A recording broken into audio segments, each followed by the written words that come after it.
Wages by Jack London. Some sell their lives for bread, some sell their souls for gold, some seek the riverbed, some seek the workhouse mould. Such is proud England's way, where wealth may work its will. White flesh is cheap today, white souls are cheaper still. Fantasias. When I learned that in Lesser London there were 1,292,737 people who received 21 shillings or less a week per family, I became interested as to how the wages could best be spent in order to maintain the physical efficiency of such families. Families of 6, 7, 8, or 10 being beyond consideration. I have based the following table upon a family of 5, father, mother, and 3 children, while I have made 21 shillings equivalent to $5.25, while actually 21 shillings are equivalent to about $5.11. Rent $1.50, bread 1, meat 87.5, vegetables 62.5, coals 25, tea 18, oil 16, sugar 18, milk 12, soap 8, butter 20, firewood 8, total $5.25. An analysis of one item alone will show how little room there is for waste. Bread $1. For a family of 5 for 7 meals, $1 worth of bread will give each a daily ration of 2.67 cents. And if they eat 3 meals a day, each may consume per meal 9.5 mils worth of bread, a little less than 1 cent's worth. Now bread is the heaviest item. They will get less of meat per mouth each meal and still less of vegetables, while the small items became too microscopic for consideration.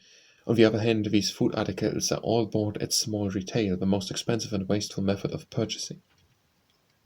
While the table given above will permit no extra wages, no overloading of stomachs, it will be noticed that there is no surplus. The whole $5.25 is spent for food and rent. There is no pocket money left over. Does the man buy a glass of beer, the family must eat that much less. And in so far as it eats less, just that far will it impair its physical efficiency. The members of his family cannot ride in buses or trams, cannot write letters, take outings, go to a twopenny gaff for cheap vaudeville, join social or benefic clubs, nor can they buy sweetmeats, tobacco, books, or newspapers. And further, should one child, and there are 3, require a pair of shoes, the family must strike meat for a week from its bill of fare. And since there are 5 pairs of feet requiring shoes, and 5 heads requiring hats, and 5 bodies requiring clothes, and since there are laws regulating indecency, the family must constantly impair its physical efficiency in order to keep warm and out of jail. For notice, when rent, coals, oil, soap, and firewood are extracted from the weekly income, there remains a daily allowance for food of 9 cents for each person, and that 9 cents cannot be lessened by buying clothes without impairing the physical efficiency. All of which is hard enough, but the thing happens. The husband and father breaks his leg or his neck.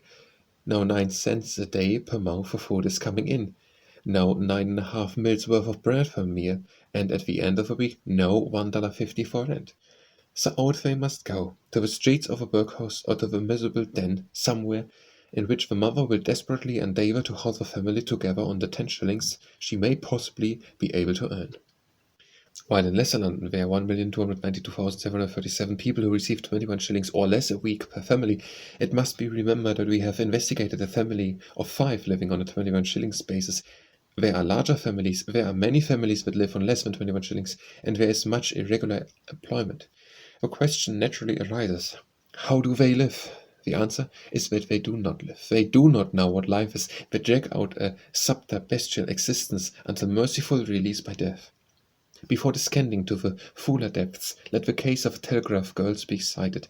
Here are clean, fresh English maids for whom a higher standard of living than that of the beasts is absolutely necessary, otherwise we cannot remain clean, fresh English maids.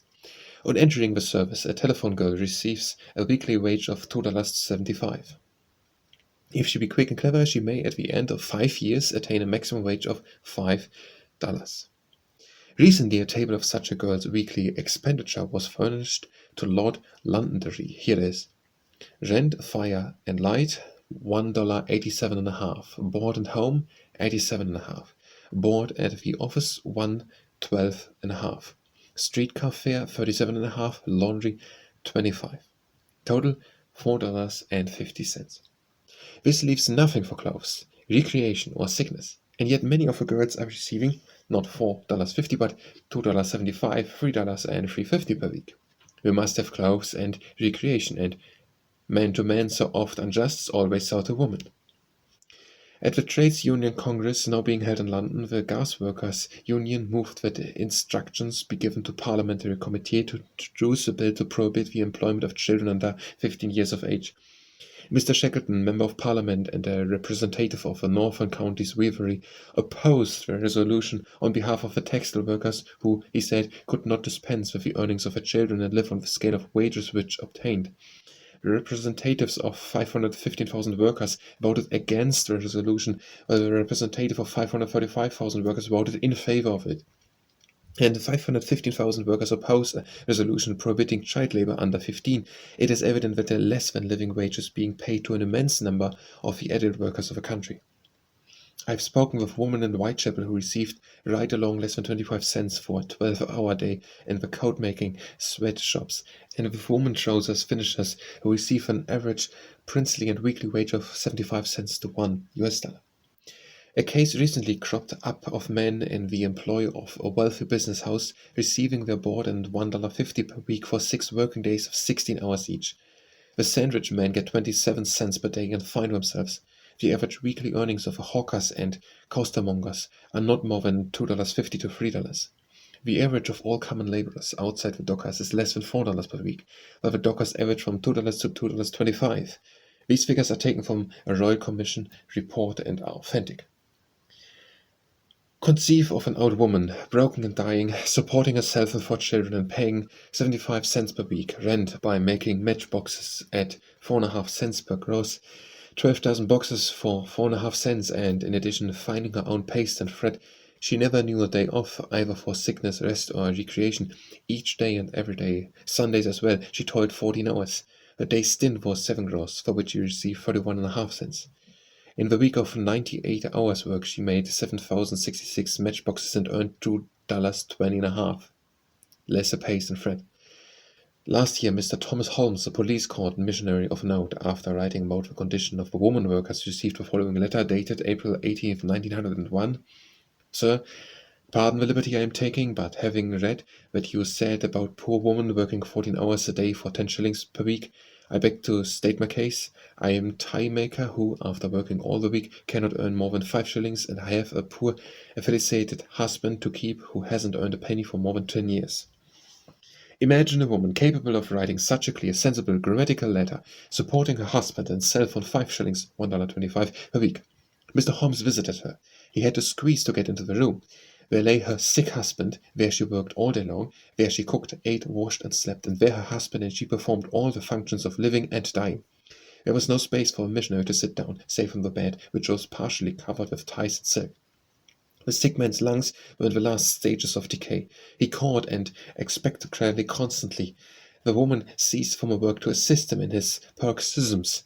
The silken fluff from the ties was not good for his sickness, nor was his sickness good for the ties and the handlers and wearers of the ties yet to come.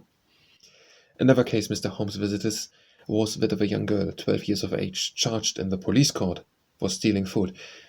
He found her the deputy mother of a boy of 9, a crippled boy of 7, and a younger child. Her mother was a widow and a bluesmaker. She paid $1.25 a week rent. Here are the last items in her housekeeping account. Tea, 1 cent, sugar, 1 cent, bread, a half cent, margarine, 2 cents, oil, 3 cents, and firewood, 1 cent.